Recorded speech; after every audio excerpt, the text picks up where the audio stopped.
Welcome everybody to Learnings from ADA. What you see on the slide is the Diabetes India information for the upcoming February 2025 session. And just a few things for me to add today is that to start with, to acknowledge our sponsors for the day, Torrent and Sinocare, for their support today. As we are all aware, these sessions are sponsored by these pharma companies by each day so that we are able to reach out to a larger number of audience. So thank you immensely for your support. And we are an ever-growing and enthusiastic group of people who have registered to these virtual sessions. So we have 8,000 plus registrations as of today, which is a very good evidence to show how well the reach of this program is. It's already a grand success. And we do have a lineup of experts today and who have kindly agreed to spare their precious time with all of us. We encourage all listeners to please not just listen and assimilate information. If you have questions, this is the best forum for you. The experts are available handy. Do type in your questions on the chat box and we'll ensure that they do have access to these questions. They'll be answered during the panel discussion session at the very end. So welcome again to all of you. And to introduce the rest of the session, I call upon Dr. Amit Gupta. Sir, over to you. Thank you, Uma, and welcome all the colleagues who have joined not only from India, but the other parts of the world also for this very important session on learning from ADA. And I would like to thank Dr. S.R. Arvind, Dr. Ajad Khan, Dr. Bansi Sabu for creating this opportunity to bring out the best and the learnings, what the experts themselves learn, and now they are sharing their expert insights that what has been updated. So for today, we have with us Dr. Manoj Chawla and Dr. Brij Makkar and Dr. Rucha Mehta. I will request RX team to display the introduction slide of Dr. Manoj Chawla. So Dr. Manoj Chawla, as you all know, Dr. Manoj Chawla is a senior diabetologist practicing at Mumbai at Tina Diabetes Care, and he is also the National Executive Council member of the RSSDI, and he is involved in many organizations as a leader, as a thought leader, as an opinion leader, and so I welcome Dr. Manoj Chawla, and he himself was present at the, he attended the sessions virtually. So I think Dr. Manoj Chawla will be able to add very informative things from the ADA. So Dr. Manoj, over to you to conduct the session. Thank you, Amit, and good evening, everyone. Big congratulations and thank you to Diabetes India and IDF Southeast Asia for this initiative. Well, I'm actually excited and looking forward to the session today with two experts in the field of obesity and diabetes, and gives me great pleasure to introduce our first speaker, Dr. Brij Makkar, who's the director at Dr. Makkar's Diabetes and Obesity Center, New Delhi, immediate past president of the RSSDI, honorary secretary for IRO, has been honorary secretary in the past for RSSDI from 2017 to 19, and ex-chairman of RSSDI Delhi chapter, member of the ACE International Committee, post-director for the Advanced Certificate course in Diabetes from 2010 till date, and has multiple publications in books and national and international journals. Dr. Makkar and our other speaker, Dr. Rucha Mehta, both are going to get us learnings not only from the ADA, but they also did attend the ICO, the International Congress on Obesity in Brazil soon after. So both are have double halos this time around with the ADA and ICO learnings. Dr. Makkar, of course, will be speaking to us today on who should be prioritized for newer anti-obesity medications. Today is the era where obesity as a pandemic is taking over many other chronic conditions. In fact, there are many who would believe that the central cause to a lot of these metabolic diseases is weight management and obesity. And finally, we do have the drugs coming in which are showing reasonably good solutions for weight management and improvement or benefits for people struggling with obesity. So let's hear it from the master himself, Dr. Makkar, who should be telling us about who should be prioritized for newer anti-obesity medications.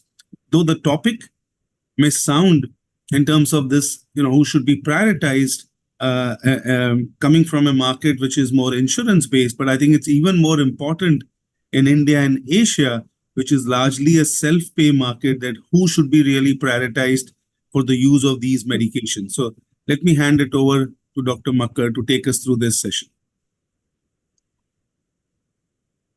Thank you, Manoj, for a very kind introduction, and great to see you after quite some time on screen, though.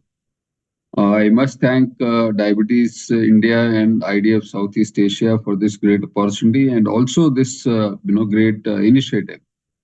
So at the ADA, we had multiple. This time, if you look at the program, the ADA program was totally packed with a lot of stuff on obesity. And, I happen to be there, and it's a great opportunity for me because, obesity is always close to my heart. So this is something which I would like to discuss every time.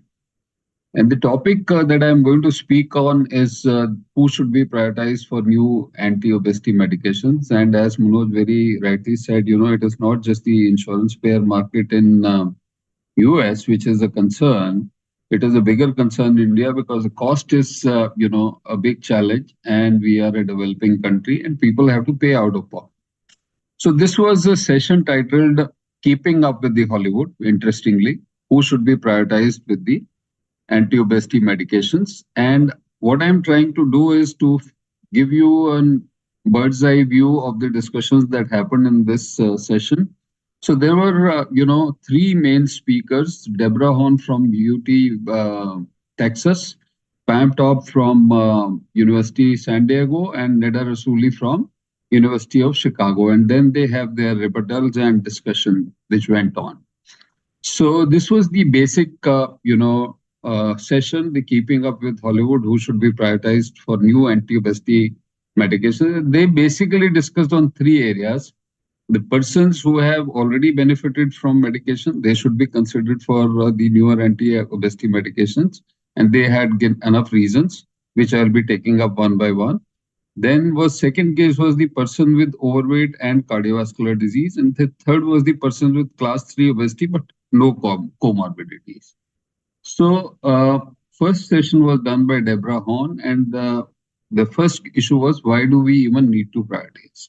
And the discussion was, basically around the difficulty in access, difficulty in getting these approved by the payer. And once you have achieved weight loss, then once your BMI comes down below 30, then you are no more eligible to get the medication. While we know that medication need to be continued.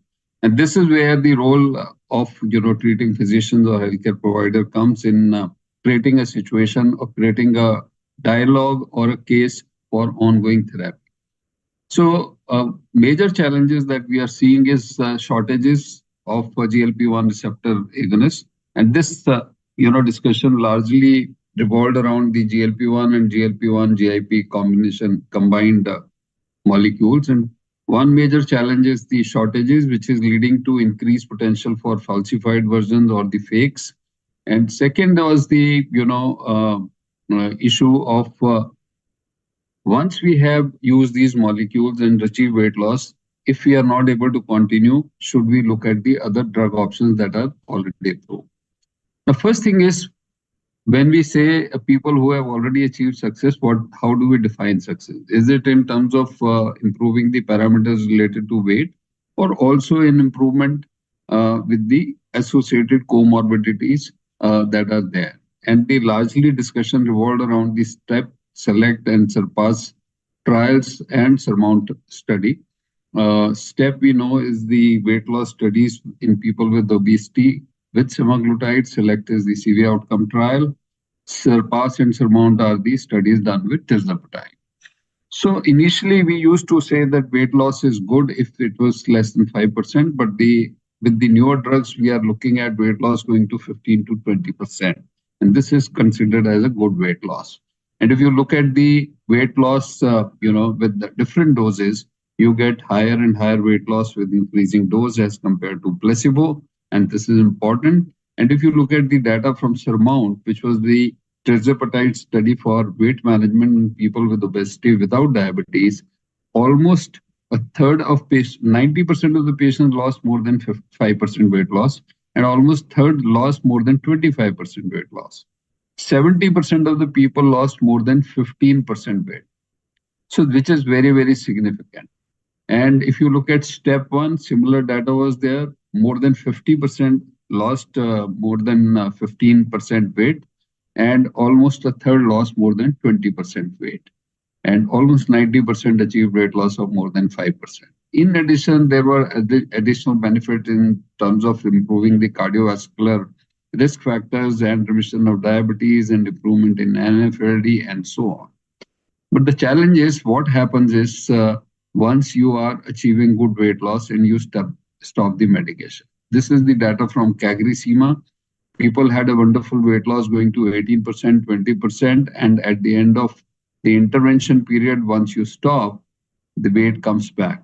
Now, this was seen with the Surmount. Once you stop the medication, you have regain of body weight, you gain, in terms of the waist circumference, it also comes back. You see the benefits in terms of, weight loss with semaglutide. Again, you have similar picture. And it is not just the weight circumference or weight that comes back. There is also, the reversal of the benefits achieved in the cardiometabolic parameters. You look at the blood pressure, you stop medication, that also comes back.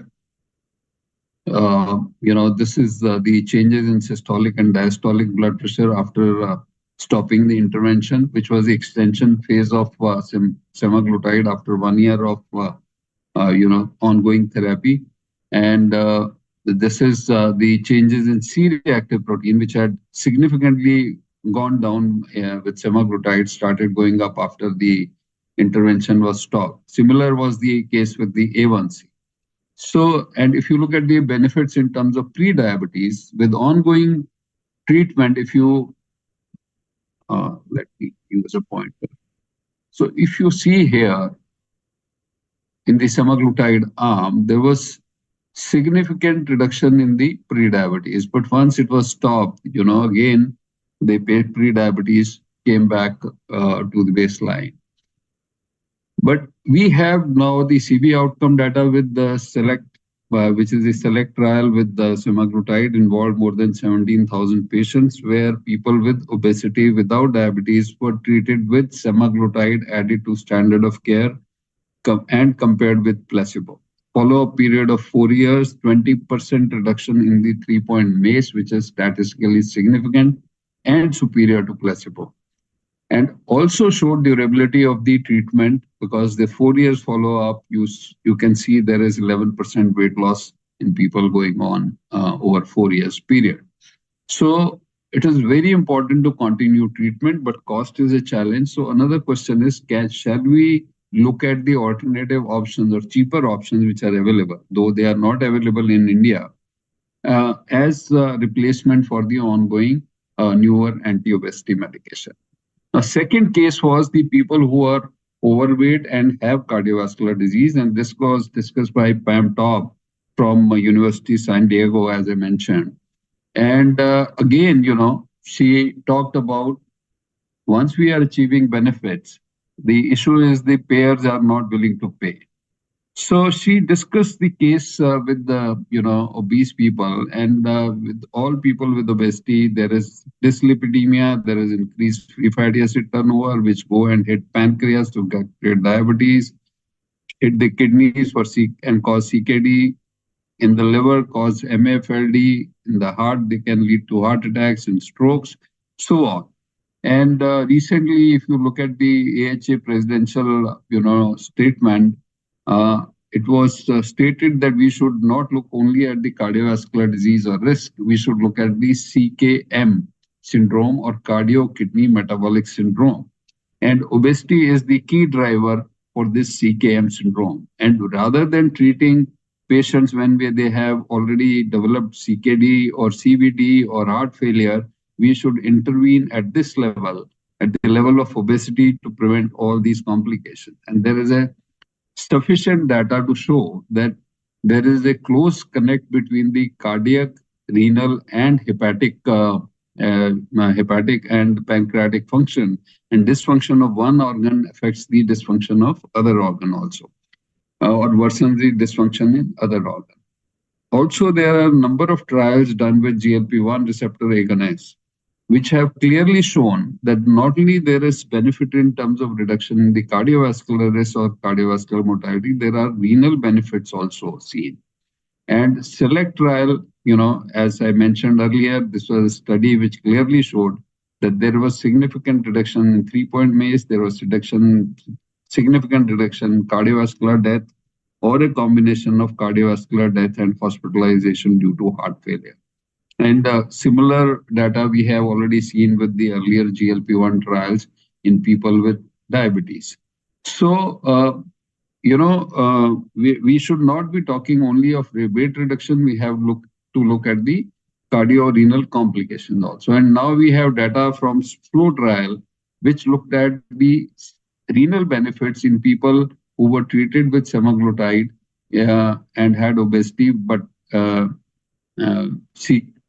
semaglutide for CKD in patients with diabetes, and they had, looked at the CKD benefits.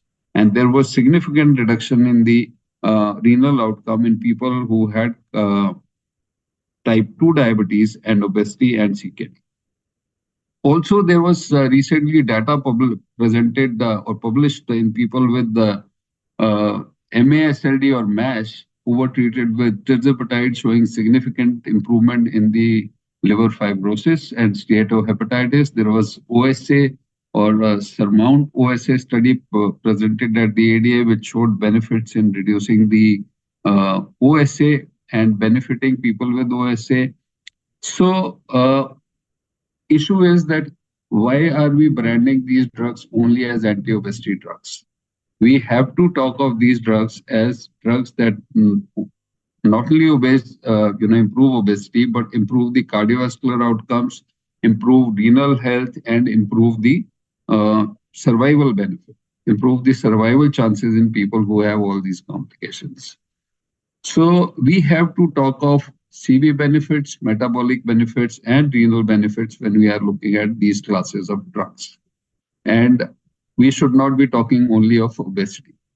And third case that was discussed was the people with class 3 obesity who do not have any comorbidity. Are we justified in using these drugs or prioritizing this class of people also for newer anti-obesity medication? And the basic reason we should look at this is because there is a significant increase in prevalence of obesity globally. This is the Western data.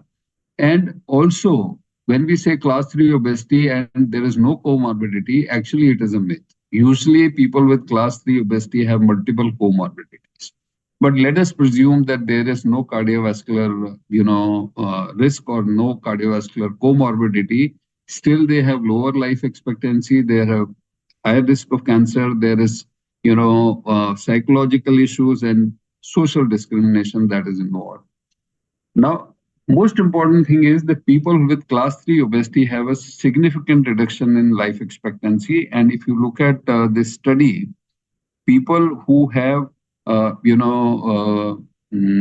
are in the BMI category of 50 to 60, as compared to those who are less than 25, there is almost 13 times increase in the risk of death, or significant reduction in life expectancy.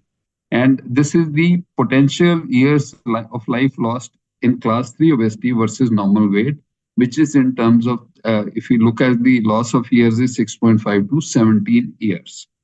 Now, if you compare with smoking, smoking leads to an average reduction of only 9 years. But smoking, we understand this is a very severe problem, but we don't, give due importance to obesity, which causes even more significant loss of life years in terms of reduction in survival. Now, also important is that if the people get obesity at younger age, the potential loss of life years is much more. It is about 10.4 years as compared to those who are above 60 years of age. So we have to prioritize younger people with severe obesity, even if it is without any comorbidities. Now, second is the class with people who are, these people are also at higher risk of cancer. And we know that this list of cancers, there is significant increase in the risk of cancers in people with class 3 obesity. And especially if you look at the risk of esophageal carcinoma or uterine carcinoma, the risk is very highly increased. Another category is the people of class 3 obesity are suffering from social discrimination, low self-esteem, and depression. And extra weight increases the health risk in long run. But fat shaming, hurts right now and right at the time when person is getting obesity. There is also discrimination in terms of employment, in terms of healthcare access, education, and so on. So all these things need to be considered. Another important thing to keep under consideration is that people who have class 3 obesity, they respond better to GLP-1 receptor agonists. Now, if you compare with their weight loss in people who have overweight and as compare them with class 3 obesity, they have much higher weight loss in terms of percentage as compared to people with first stage of obesity. And similar is the data showing from STEP studies, people who had BMI less than 30 lost about 7.5% weight as compared to those who were more than 40 lost average 9.23% of weight. Also, people with the higher BMI have lower rates of drug discontinuation. What does it mean? That means people who have higher BMI, they also tolerate these drugs better, and the discontinuation rates are less. So these are important considerations where we think that people who have higher degree of obesity, class 3 obesity, and even if they don't have other comorbidities, should be considered for these drugs. Now, another challenge is this class of obesity in US particularly is affecting the people who are not so well off. So there you have to prioritize treatment. It is suggested that people with the class 3 obesity and comorbidities should be the first priority in the underprivileged class. People who have class 3 obesity and are younger should be the second priority, and people who have no other related morbidity should be considered for treatment. Now, cost is the biggest challenge. As Manoj also mentioned, in US, it is a much bigger challenge if you compare to the cost with phentermine, topiramate lifetime cost. It is 3 times higher with the drugs like semaglutide, and that is why it's a big challenge. But if you look at the comparative benefits of GLP-1 RA treatment in uncomplicated obesity, they lead to improved appearance and quality of life. In people with diabetes and complications, they can lead to remission of diabetes, reduce complications, improve cardiometabolic risk. In people with diabetes and cardiovascular disease, they reduce the risk and reduce the mortality also. So the conclusion of all these presentations was that newer anti-obesity medications are effective but expensive. Americans can buy whatever they can afford. This is not my slide. This is the conclusion slide from this session only. There is a huge difference between current pricing, health benefits, price benchmark, and the estimated minimum price for newer anti-obesity medications. If one adopts a societal perspective and considers their current price, newer anti-obesity medications are not cost-effective compared to the best available alternative, which is like phentermine and topiramate, though this is not available in India. From a societal perspective, access to newer anti-obesity medication should be given to those with diabetes and cardiovascular disease who are most likely to benefit. And health equity should be a priority for all. With that, I conclude this presentation and over to Dr. Manoj. Thank you. Thank you, Dr. Makkar, sir. Very interesting aspects, both in terms of what the different data has shown and then getting into the perspective of health equity, a little socialist approach, if I can say, towards the end. But let's see how this approach generates interest and questions. I'm sure there will be questions poised to us, and we'll await them and we'll take all the questions. I have a few questions for Dr. Makkar, and I'm sure there would be others coming up, but we'll keep that for later for the Q&A session. Before we move ahead with the next talk, let me hand it over to Uma to take us through some of the announcements for the support from the industry. Thank you, sir. So as we already discussed, we do have sponsors who support us for these sessions. So today we have a video from Torrent Pharma, who is one of our supporters. So we'll be playing their video now. Can I ask the tech team to please play that video? Thank you.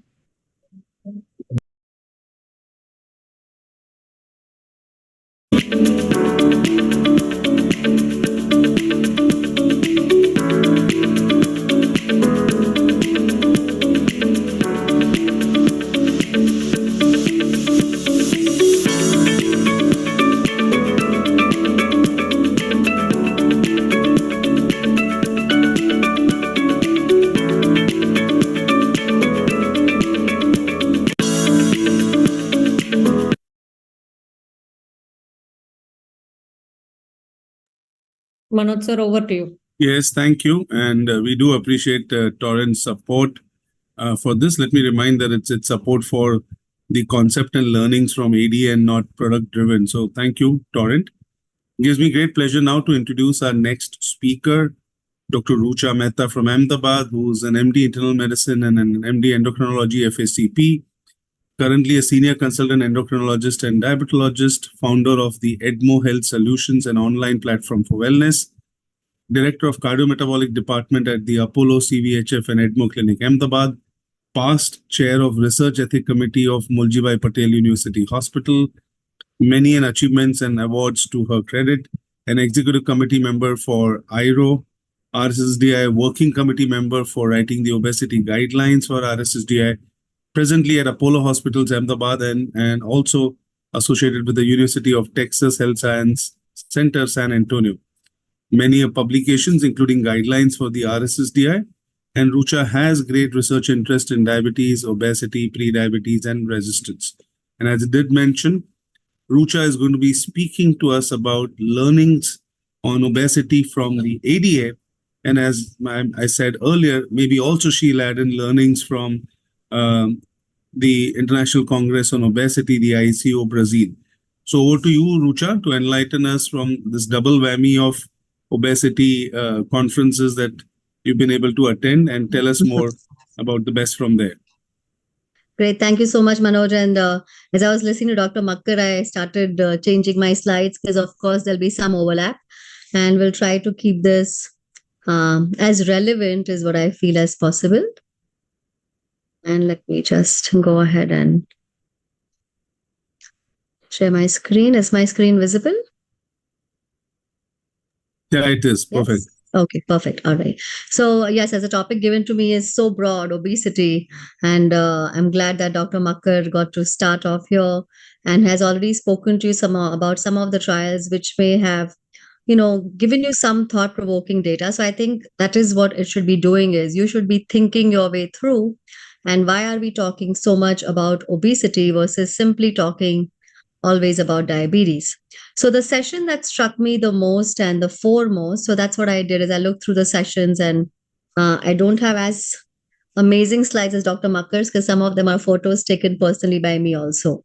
So the pathway to stop diabetes was a symposium. The reason we treat obesity, or the reason we are trying to treat this nowadays, is that we are trying to treat at the very grassroots level. So within this symposium, they had a session right from maternal offspring, but the session that I really liked was by Dr. Cohen, and he spoke about brown fat. So is there such a thing as good fat? So since we heard a lot about how obesity is bad, scary, reduces life expectancy, even if you're healthy, you will still end up having a shorter life expectancy even with stage 3 obesity. So how can we use simpler methods or simpler techniques? I thought I would focus more on using tricks and treats not obesity medications as much, but what is the effect that they cause that we could mimic in a country like ours.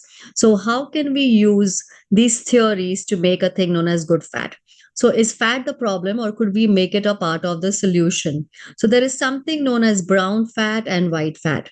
And even as babies, we are born with much more brown fat.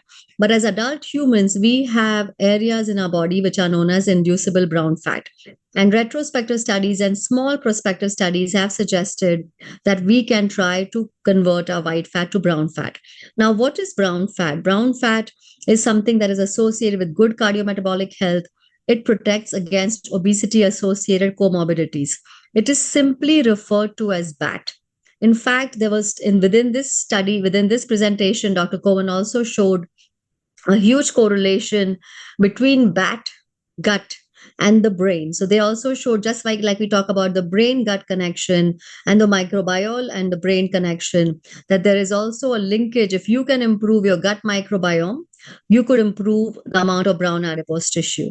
Of course, losing fat by certain techniques. So they even spoke about inducing shivering. So you can go into a cold chamber, induce shivering, or even there are techniques and electrodes and things coming out that cause you to shiver for about 10 minutes. It's not comfortable. So they showed us various studies wherein they cause conversion from white fat to a healthier brown fat. And you can go from a visceral or android to a gynoid structure.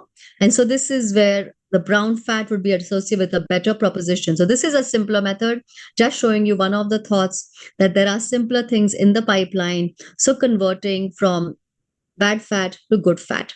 Now, the second part so through this symposium, the next symposium was hot topics in nutrition. So I thought, as a lot of you know, I focus a lot on lifestyle changes. So the very interesting topic was the who said what. So this is the World Health Organization. We know in between it came out, there was a scare when aspartame causes cancers.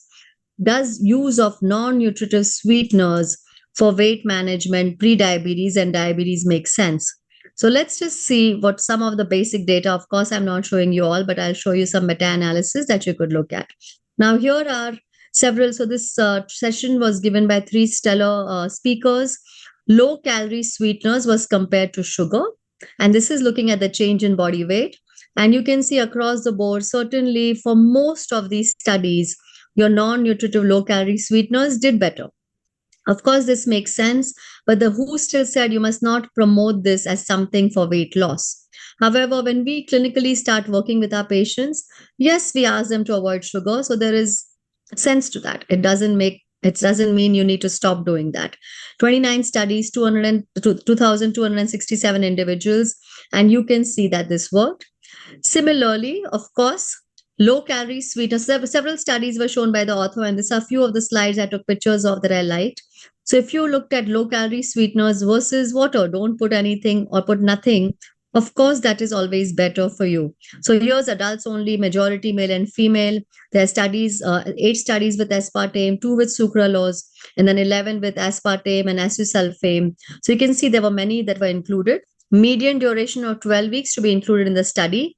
And you use the comparator of water or nothing was being used. And all of these showed that low-calorie sweeteners compared to water also similarly resulted in reduced body energy intake. Small to moderate effect sizes were only seen, but in some of the patients, it could correlate to a reduction in calories by almost about 200 calories per day. So this is important to keep in mind when you're working with your patients. Now, moving on, the second part of this talk was how can you modulate your gut microbiota? So Dr. Verity, who is very well respected, if some of you want to follow her on Instagram, I did after this talk. She has more than 50,000 followers, and daily she puts up very nice little tricks how to improve your gut microbiome. So as we know, a lot of focus was on highly processed foods. So whenever we are talking about ultra processed foods or UPFs, these are driving some of the obesity epidemic. And this was also at the ICO. I think I attended More than half of the sessions were talking about the role of ultra processed food and how it ruins your gut microbiome. So diet will affect your host gene expression, which is going to impact metabolism. Now, diet not only shapes your microbiome community, but the products of this are going to in turn work at something at the level of the bottom, which is known as the neuropod. So within the gut cells, you have something known as the neuroendocrine tissue. So the endocrine cells, which are the enteroendocrine cells, connect via the vagus nerve, which is at the bottom or the base of your cilia. And this is what sends a signal to the brain. So now you can understand very well the microbiota, the connection to the gut cell, and how through the vagus nerve, it also causes the gut brain connection. So, very simply explaining to you, it was more complex. The studies were fascinating. So, what they did is they looked at which is good versus bad, and they came up with a number known as the F to B ratio. And you are going to hear more and more of this. It might even be a future test you can do on your patient's stool sample looking at the F to B ratio and how can you improve the microbiome. This is known as the bacteroides to firmicutes ratio. So this is what we are going to be finding. There's a stool analysis, and if this ratio is not meeting a certain proportion, you will actually have be able to select the kind of probiotic or the gut bacteria you give your patients. How does this work? A decreased biodiversity due to a low fiber intake, altered gut pH, refined carbohydrate diet, which leads to an increased lipopolysaccharide, decreased short chain fatty acid, and decreased butyrate producing bacteria. Another corollary of this was checking something known in the blood known as your blood butyrate level and a blood BCAA, which is a branch chain amino acid level. Branch chain amino acid levels are seen to be higher in obesity and have a higher predisposition to type 2 diabetes. Now, how can you make these things better? There is no one healthy microbiome. It will be different for different ethnicities, different people, because there are different metabolic pathways being followed. Eating more. So we'll be very happy to know in India that a vegetarian or a plant-based diet was really promoted for increasing gut biodiversity. There was this idea that if you eat more than 30 plants per day, some of you might have heard about this crazy diet that came out known as the Healthy Gut 30, and people were going crazy making these smoothies, including 30 plants per day, because you really can't eat 30 different vegetables per day. But rest assured, even if you are having 10 to 12 plants per day, you have a higher chance of improving your gut biota. So how can you use your diet to shift the microbiome? Increase the fiber-rich foods in your diet. We tell our patients to use at least 30 to 40 grams of fiber in their diet. Increase plant foods rich in polyphenols and phytonutrients. Increasing plant diversity, and very importantly, increasing fermented foods. Again, aligning with the consensus recommendations, you must emphasize non-starchy vegetables, minimize added sugars, refined grains, choose whole foods over highly processed foods, things that all of you already know. So moving along, we always talk about protein is king. Is there a consensus on what constitutes an ideal amount of protein intake for weight and glucose management? Now, really speaking, there is no such consensus. We have this recommended daily allowance for protein, which is known as 0.8 grams per kilogram per day.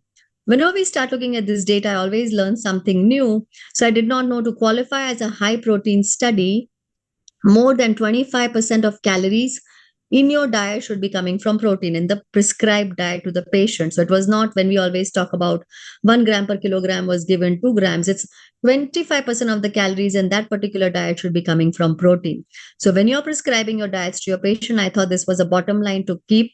This is Dr. Alpana Shukla's study, wherein she also did not just show that giving high protein, but she also showed how placing protein at the beginning of the day and at the beginning of each meal will help to reduce the amount of weight gain and help to improve blood sugars and glycemic peaks.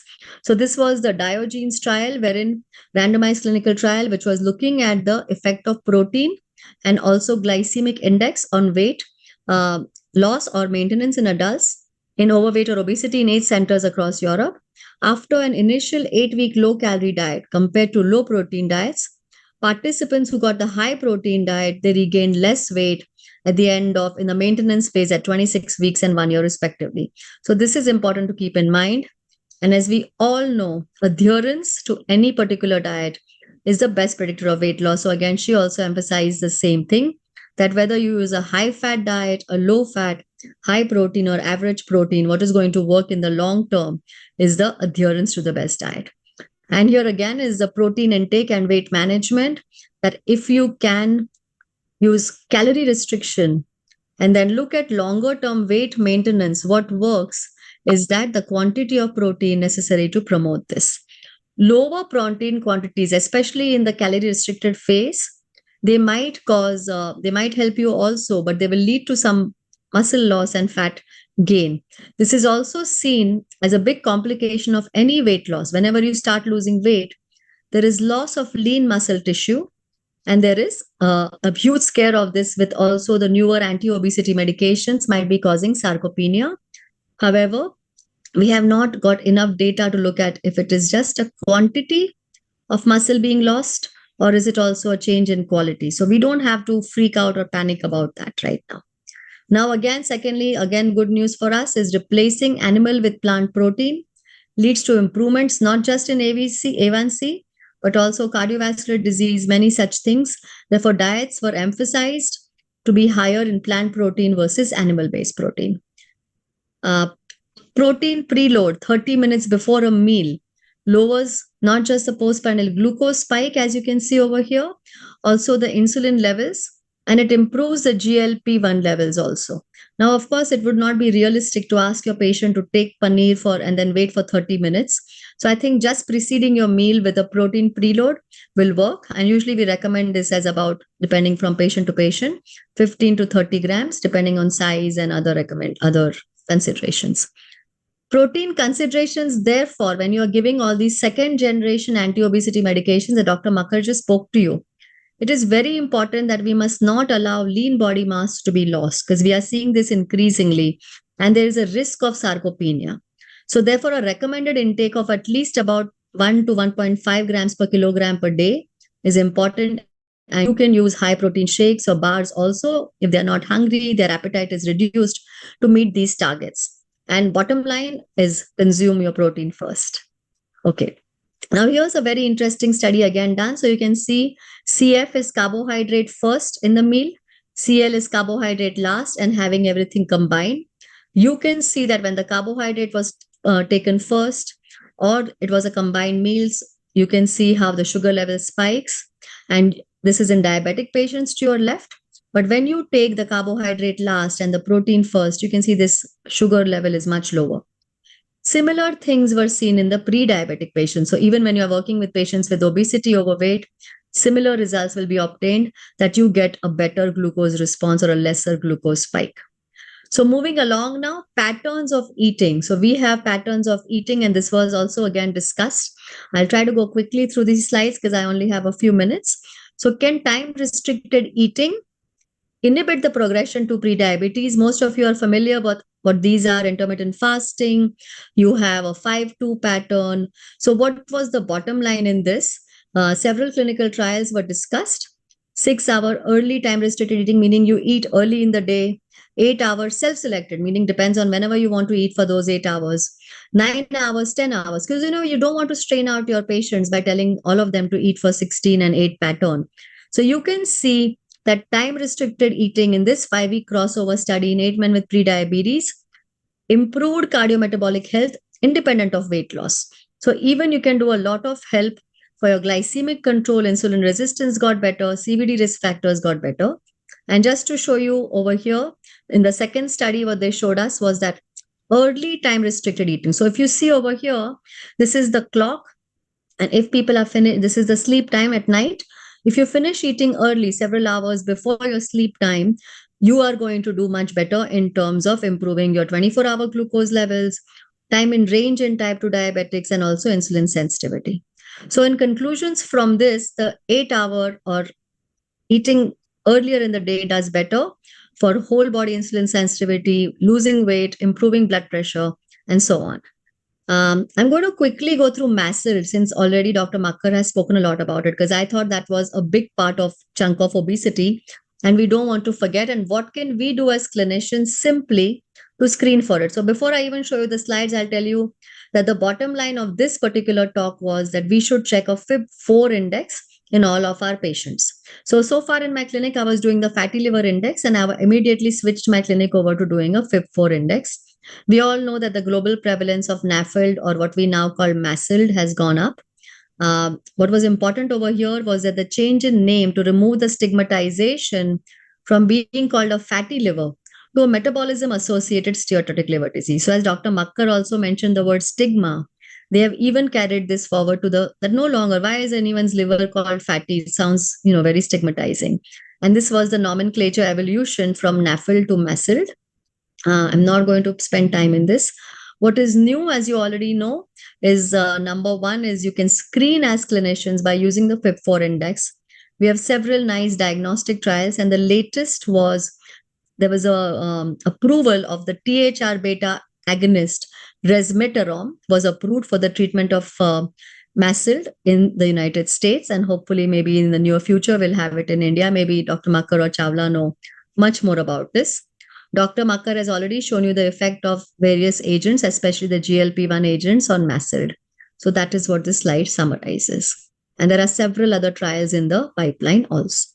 So this is the phase 2 trial with GLP-1 semaglutide for MASLD. It does very well for resolution of NASH, but for fibrosis, not yet.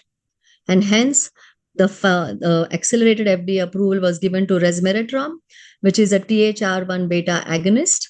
And this was from the Maestro NASH study. And why we really are excited about this, because this works for moderate to advanced fibrosis. It's given in doses of 80 milligram once a day if you are less than 100 kilograms, and 100 milligrams once a day if you are more than 100 kilograms in weight. That is what we have currently. Okay, not talking about bariatric surgery, moving on. Okay, lastly, my take of the SELECT trial. So I looked at this trial a little bit differently. Dr. Makkar showed you the semaglutide and cardiovascular outcome, that how it benefits CVD. What I looked at is that semaglutide in the SELECT trial, there were patients with and without diabetes. So since my topic is obesity, I just want to talk about that semaglutide reduced the cardiovascular trial events irrespective of the baseline HbA1c. So patients who about 17,000 patients were taken, and they were divided into 3 tertiles from HbA1c less than 5.7, 5.7 to 6, and 6 to 6.5. So you can see that this is the data I'm showing you of the non-diabetics. And for all BMI and in pre-diabetes, they were able to improve the cardiovascular outcome. So this is a huge thing to keep in mind. Secondly, we also saw the obstructive sleep apnea. So what I want to point out is that tirzepatide was used for the treatment of obstructive sleep apnea. In the trial 1, participants were selected who had never gone on positive airway pressure machines. And in the trial 2, we have patients who were receiving PAP therapy at baseline. And as you can see, trial 1 did just as well as trial 2 in causing a change in the apnea-hypopnea. So tirzepatide independently improved sleep apnea is something important to keep in mind. And there are several drugs in the pipeline. So what is latest is we have mazdutide in the Chinese participants from Glory 1, which is a once weekly GLP-1 and glucagon receptor dual agonist. We also have, of course, utriglutide in individuals, and this is again a GLP-1 agonist. Pemvidutide is a GLP-1 and glucagon dual receptor agonist. Now, what's interesting to me is orforglipron. So we have another oral non-peptide GLP-1 receptor agonist. Why this will be interesting is because you will not have to wait for the 30 minutes in the morning. You can get up and take the tablet. So unlike oral Rybelsus, which a lot of us are using, wherein the patient, it's quite cumbersome to wait for 30 minutes every day, especially if they're also taking thyroid like most of our patients. So with orforglipron, you will not have to do that waiting around. So a lot of dual agents and triple agents in the pipeline. One more dual agent that I did not get a slide of is that along with GLP-1, they are going to combine something known as bimagrumab. Bimagrumab is something that will prevent muscle loss. So it will prevent sarcopenia, which is seen with the newer anti-obesity medication. So that is something else in the pipeline to stay excited about. Last but not the least, the one that caused a lot of fanfare was retatrutide, which is an agonist of GIP, which I now understand is much more potent than your GLP-1. And if we had time, we will show you that. And the glucagon receptors. And this not only improves diabetes, weight up to almost 70 to 20%. It went up to, you can see 17% in type 2 diabetes at week 36 and 24% in obesity without type 2 diabetes. So the weight loss is very, very significant, up to 25%. So let's all stay excited for this. And that's my last slide. So I'll stop right there and hand it back to Manoj and stop sharing. Thank you, Rucha. Interesting. And yes, you did not have any slides common to Dr. Makkar's, and it was a completely different aspect of the conversation. So thank you. You took us through the low calorie or non-calorie sweeteners, the importance of the same. You, of course, had a very clear message on about the proteins to be consumed first in the meals, a little aspect on time-restricted and early time-restricted eatings, and then the newer drugs in the field of MAFLD and obesity in terms of what's to expect. I'm sure we're going to have an interesting session with the Q&A, but before we get on to the Q&A session, let me hand it over to Uma for the commercial break, as we would say. Thank you, sir.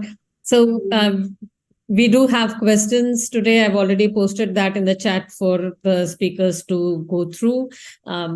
Great audience. So while we play this commercial break, I advocate highly that each of you please go in and put in your questions.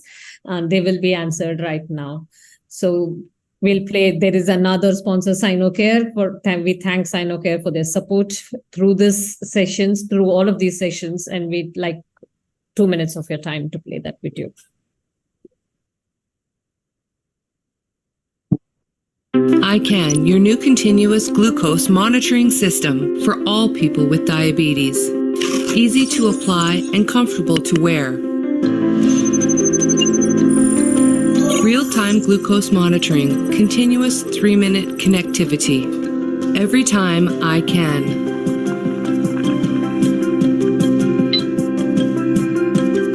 Forget about the unawareness of hypo and hyperglycemia and pain of finger pricks.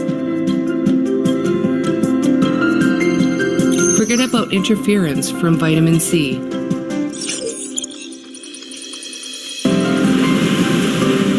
Forget about worries about water when you're bathing or even surfing. iCan is water resistant to 8 feet for 2 hours. iCan has a 15-day wear life. With iCan CGM app, you can check your blood glucose anytime and anywhere. With iCan Reach app, you can share your data with loved ones. iCan makes managing diabetes easier so that you can enjoy activities of daily living effortlessly. Set your own alerts for low and high glucose levels. No worries, even at bedtime.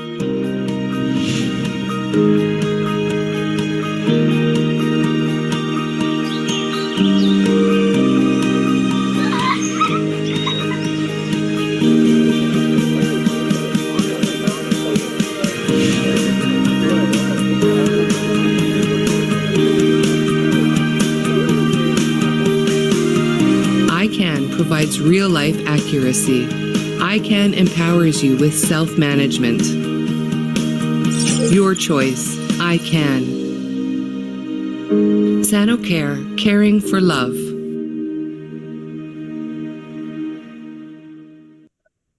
Thank you, Uma. Thank you, sir.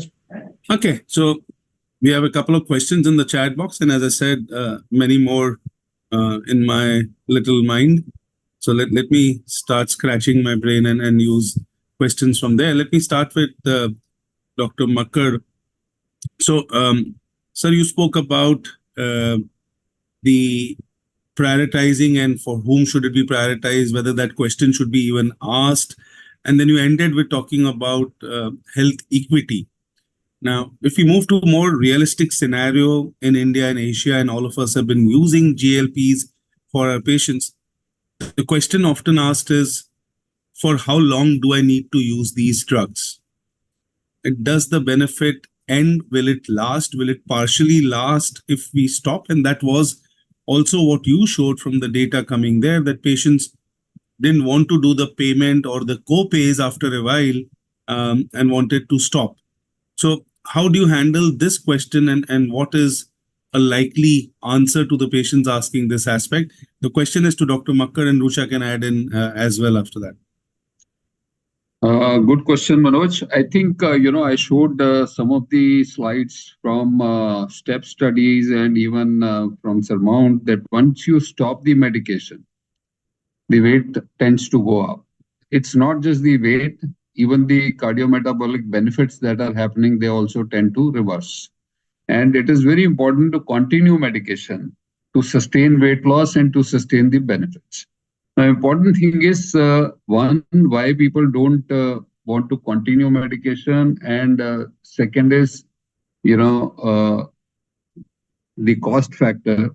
I think when you mentioned that at the end, I was talking more of a, socialist approach.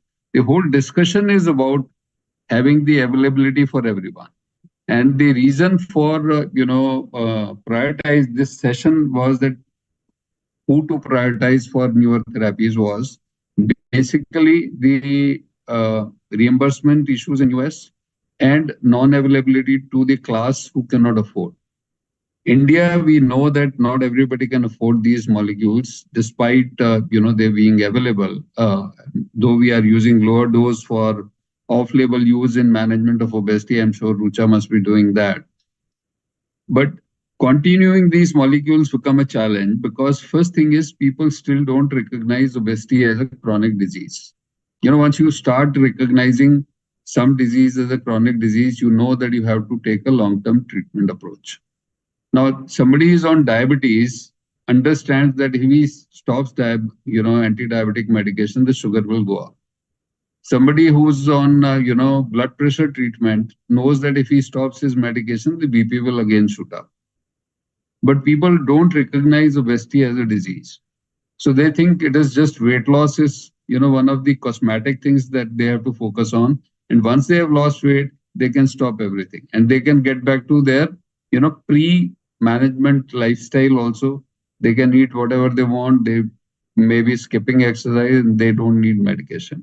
So I think it is very important to instill the concept of obesity as a chronic disease requiring long-term therapy. And unless we do that, acceptance for long-term treatments remains a challenge. Great. I think, it would be interesting when we see these cardiovascular outcome trials, including what data you showed. You mentioned that for the first time you were able to see the early separation of lines, which was not seen earlier in SUSTAIN and others.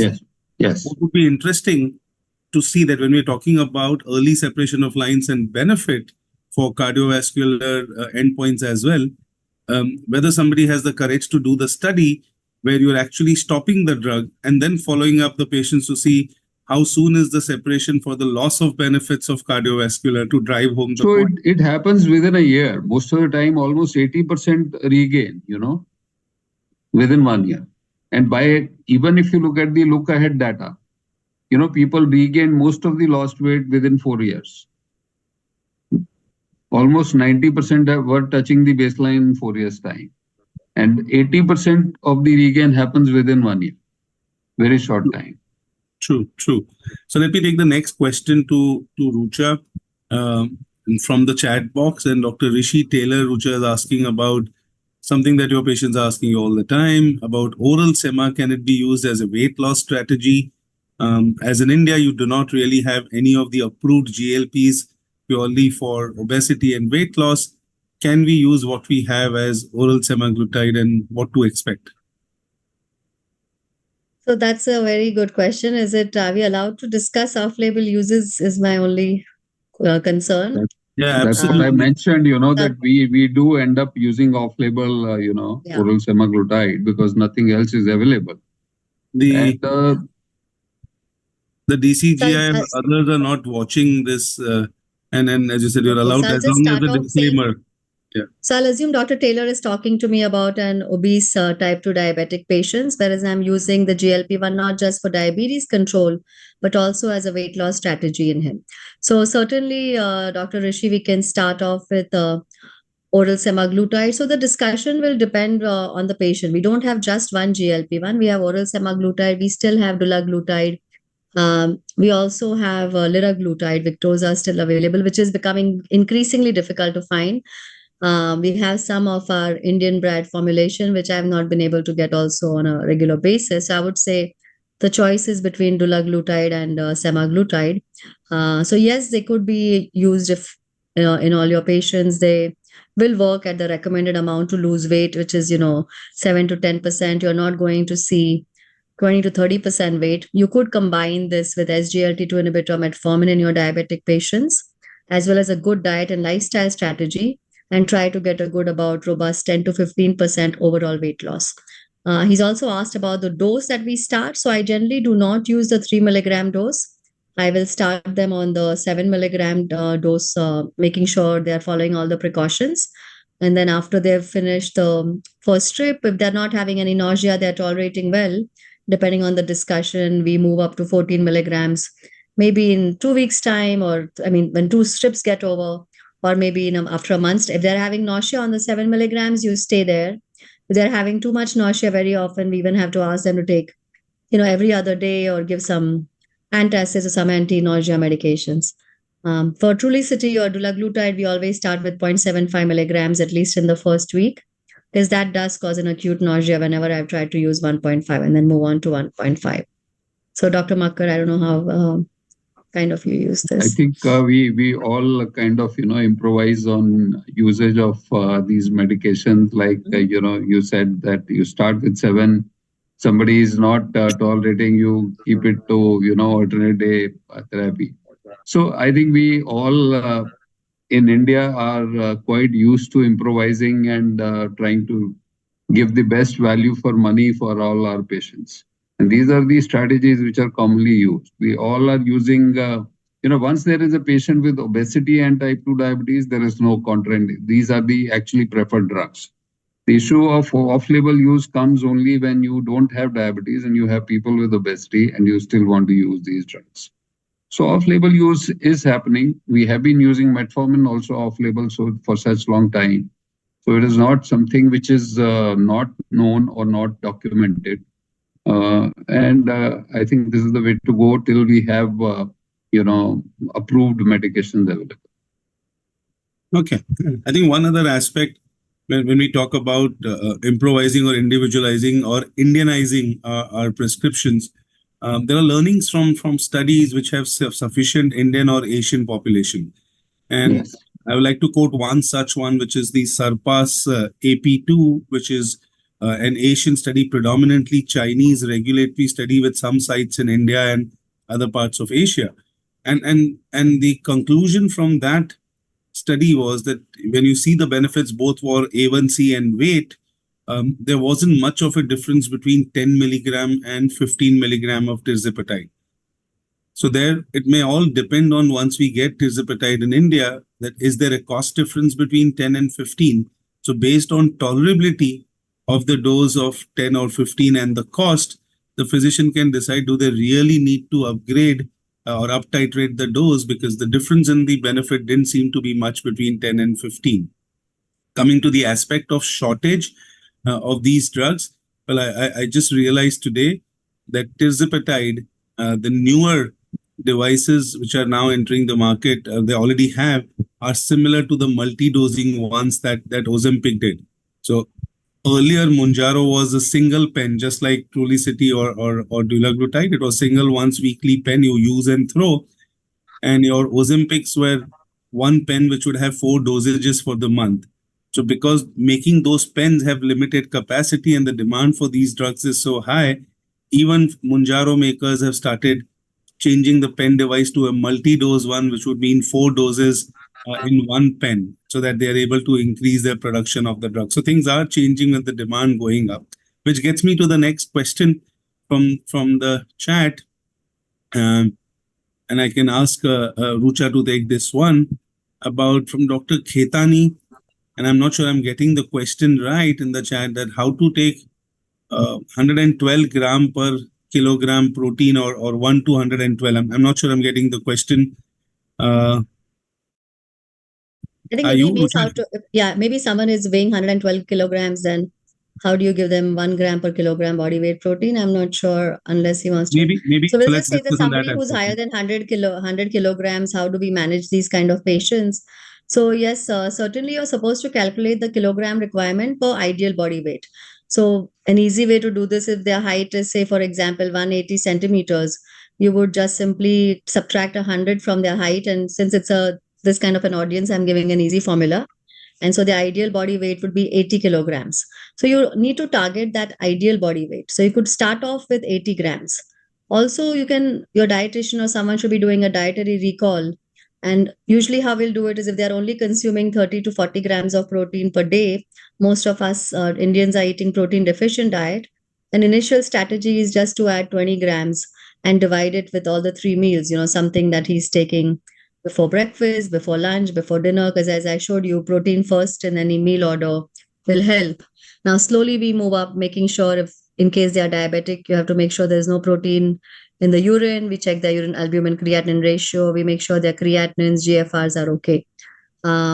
If they are having a hard time eating so much food, then as I also suggested, adding protein powders such as whey protein or plant-based protein will certainly help. If they are diabetic, you can use other supplements also, such as Ensure.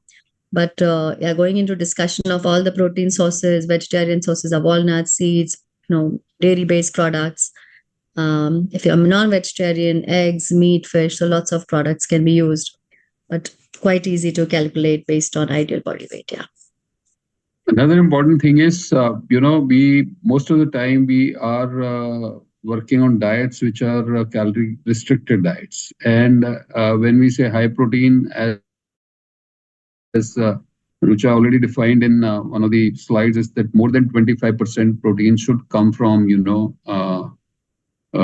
calories should come from protein in a diet to be defined as high protein diet.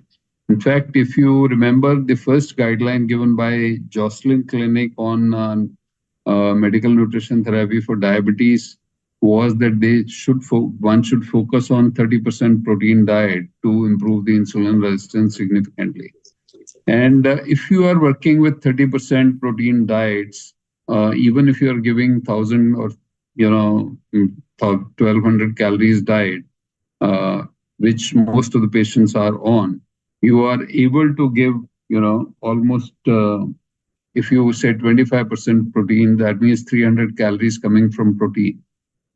So about 75 grams to 80 grams of protein is, given. And you have to use supplementation. Actually, in, a vegetarian diet, getting protein to that level is always a challenge. Supplementation is most of the time required. So what both of you would strongly recommend the use of these protein supplements or bars half an hour before the meal? So there are multiple options, Manoj. But one thing I would like to highlight here is that people take supplements which don't have the proper composition. In fact, they are the gym-based supplements which have a lot of junk added to the protein, like fat burners and all that stuff, which can be harmful. So I think one should not go for those kind of supplements. One should take medically formulated supplements which have clear-cut definitions of what is in there in the supplement, what percentages are there, what are the sources, are there any add-on herbal components or no. That information should be very clear. Okay. Let's see. I think we got the questions from the chat. There's one more question, and then I have one before we close, as it's time to the clock. Rajendra Maheshwari asking carbohydrate restriction or no carbohydrate restriction in mild to moderate diabetics. I think let me modify that question. Is there any benefit of carb restriction in obese non-diabetic patients? Rucha, you want to take that? Surely. So, it depends on what your target is. Are you trying to work on control just the pre-diabetes and preventing the progression, or are you trying to also lose weight? The bottom line is, from any study that you look at, and in fact, we have just completed a ketogenic diet study, isocaloric ketogenic diet study, wherein we aimed to get no weight loss. Now, if you don't get weight loss, even if you restrict their carbohydrates, we do not see the improvements being sustained. Therefore, no matter what your goal, by hook or by crook, you need to get your patients to lose weight, is what I have realized from looking at tons of data and studies. As Dr. Taylor has also very clearly pointed out in their study, which was a very low calorie diet, that the patients who benefited were the ones where you were able to mobilize the liver fat. You need to move that liver fat, for which you need to get them to lose weight. So, yes, to me, I've always been a big fan of carbohydrate restriction. That does not mean you have to go down to very low levels below the recommended, 150, 200 grams. The quality of carbs can matter if you're simply trying to improve the glycemic, your blood sugar spikes and prevent the conversion to prediabetes. But again, this will, it has to be done under supervision with a good plan and protocol. So, Dr. Makkar, your take on it first. So I think Rucha made very important points, but at the same time, we have studies which have shown that it doesn't matter what is the macronutrient composition of diet. As long as you are making sure that you are creating a calorie deficit, and certainly there is very important data on the protein intake. In fact, we both were there in a very important session of protein leverage. You remember, Rucha, which gave a very good concept that till we are consuming the required amount of protein, we will keep eating. Unless, so if somebody has a low protein diet, you have to eat more to complete that protein intake. And because of that, you will end up eating more calories. So increasing protein in diet is always beneficial, and positioning protein at the initial part of the meal is always, helpful in cutting down the excess calorie intake also, and reducing the postprandial glycemic peak. So all those things are there, but most important thing is you have to create calorie deficit to induce weight loss.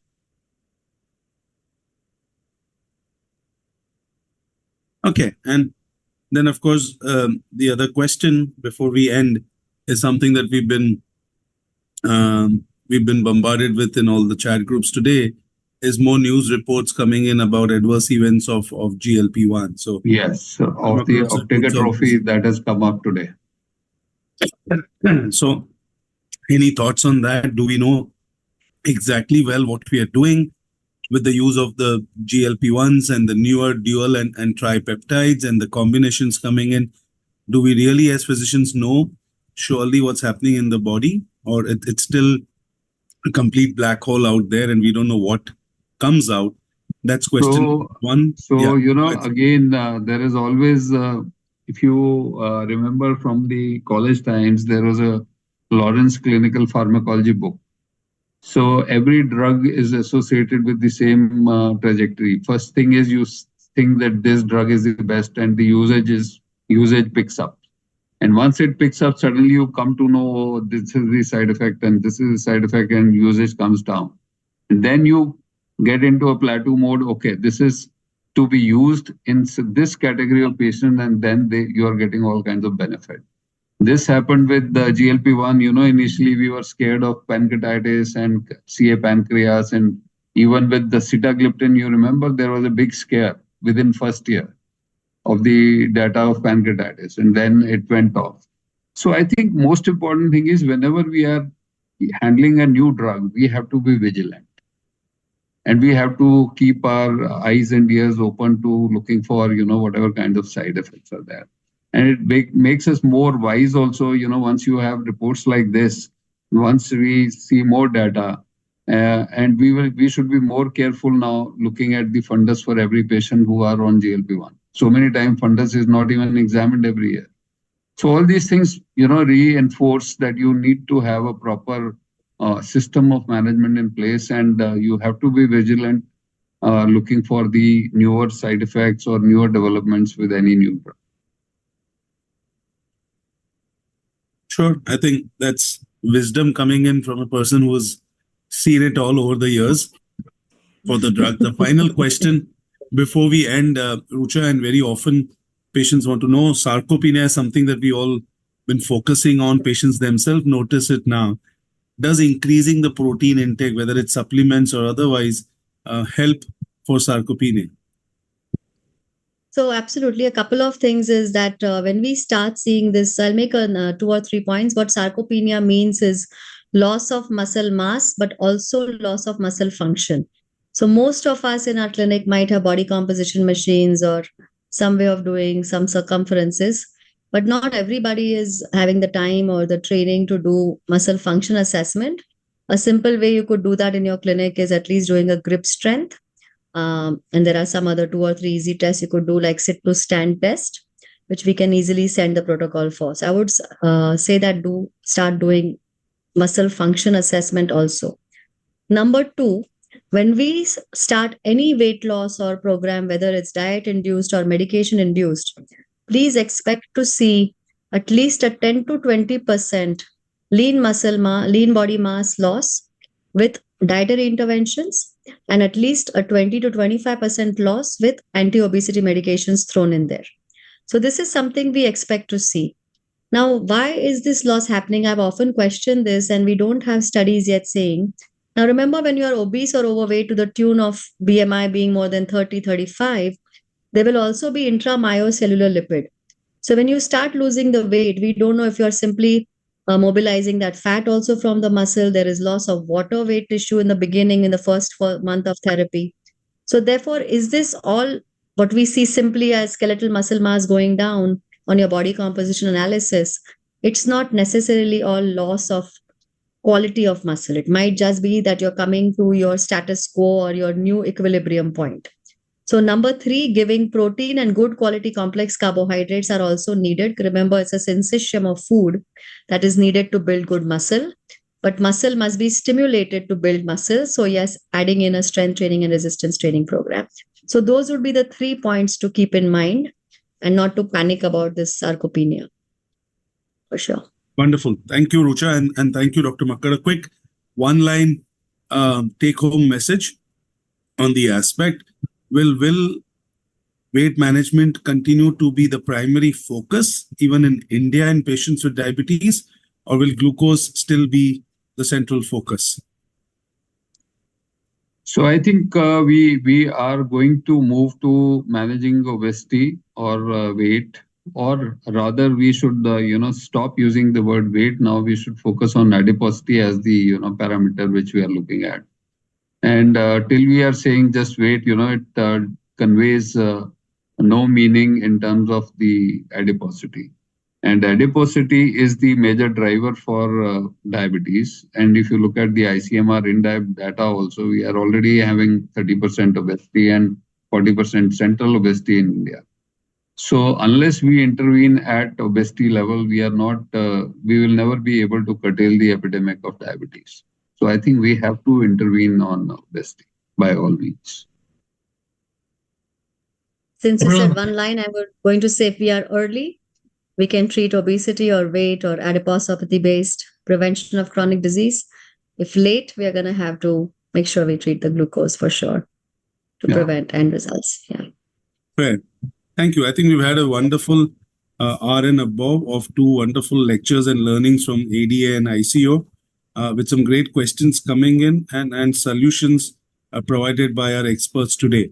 So thank you again, both of you, Dr. Rucha Mehta and Dr. Brij Makkar, for enlightening the audience on aspects of obesity and learnings from ADA. Thank you, Amit and Diabetes India, for asking me to moderate this session. Over to you to take it from here. Amit. First of all, I would like to thank as well as congratulate both the speakers, Dr. Makkar as well as Dr. Rucha Mehta, because it is not an easy task to attend the meeting first, then to make notes and to prepare the slides, and then come back home and prove that you have actually attended the meeting. So, both the presentations were really nice and they were really informative, and I think you really summed it very well. And I was expecting that question on optic neuritis coming, and Dr. Manoj already discussed that. So again, thank you very much, Dr. Manoj, for your wonderful moderation. And as you know, this series is going to continue for next 3 days. Just for the information of our attendees, we have more than 8,000 registered people for this conference, and every day more and more people they are getting registered. So when we started the program, only 3,000 registrations were there, but now we have more than 8,000 registrations we have closed. So these are 8,000 unique registrations, And they are not only just from India, they are also from the other parts of the world. So it is a big achievement, and anytime we have logins which are ranging from 700 to 1000 during this 1 hour, and this is happening for last few days. So we hope this audience will build up as we continue for next 3 more days. So thank you once again, and we reconnect tomorrow at 8 p.m. for the next session of Learnings from ADA. Thank you very much. Thank you, Uma. Thank you, Amit. Thank you, so much. Manoj. Thank you. And of course, Thank you, Manoj. thanks. Thank you. Thanks, Bye. Amit. Thank Good you, night, RX everyone. Events. We'll see you. Good night. Thank you.